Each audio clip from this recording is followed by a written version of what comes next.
اور اے نبی، ان کو آدم کے دو بیٹوں حابیل اور قابیل کے حالات جو بالکل سچے ہیں پڑھ کر سنا دو کہ جب ان دونوں نے بارگاہ الہی میں ایک ایک نیاز پیش کی تو ایک کی نیاز تو قبول ہو گئی اور دوسرے کی قبول نہ ہوئی۔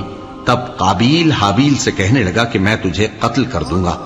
اس نے کہا کہ اللہ پرہیزگاروں ہی کی نیاز قبول فرمایا کرتا ہے، اگر تو مجھے قتل کرنے کے لیے مجھ پر ہاتھ چلائے گا تو میں تجھ کو قتل کرنے کے لیے تجھ پر ہاتھ نہیں چلاؤں گا۔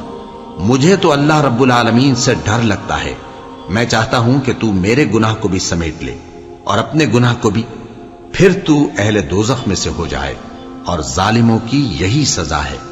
آخر اس کے یعنی قابیل کے نفس نے اس کو اپنے بھائی کے قتل ہی کی ترغیب دی تو اس نے اسے قتل کر دیا، پھر خسارہ پانے والوں میں ہو گیا۔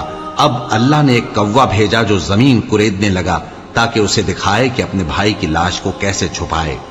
کہنے لگا ہائے کمبختی، مجھ سے اتنا بھی نہ ہو سکا کہ اس کوے جیسا ہی ہوتا کہ اپنے بھائی کی لاش چھپا دیتا۔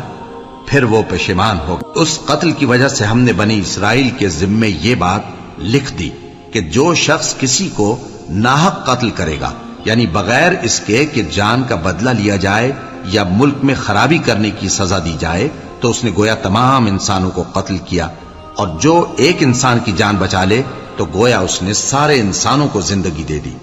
اور ان لوگوں کے پاس ہمارے پیغمبر روشن دلیلیں لا چکے، پھر اس کے بعد بھی ان میں بہت سے لوگ ملک میں زیادتیاں کرنے والے ہیں۔ جو لوگ اللہ اور اس کے رسول سے لڑائی کریں اور ملک میں فساد کرنے کو دوڑتے پھریں، ان کی یہی سزا ہے کہ بری طرح قتل کر دیے جائیں یا سولی چڑھا دیے جائیں، یا ان کے ایک ایک طرف کے ہاتھ اور ایک ایک طرف کے پاؤں کاٹ دیے جائیں، یا ملک سے غائب کر دیے جائیں۔ یہ تو دنیا میں ان کی رسوائی ہے، اور آخرت میں ان کے لیے بڑا بھاری عذاب تیار ہے۔ ہاں، جن لوگوں نے اس سے پیشتر کہ تمہارے قابو آ جائیں توبہ کر لی، تو جان رکھو کہ اللہ بخشنے والا ہے، مہربان ہے۔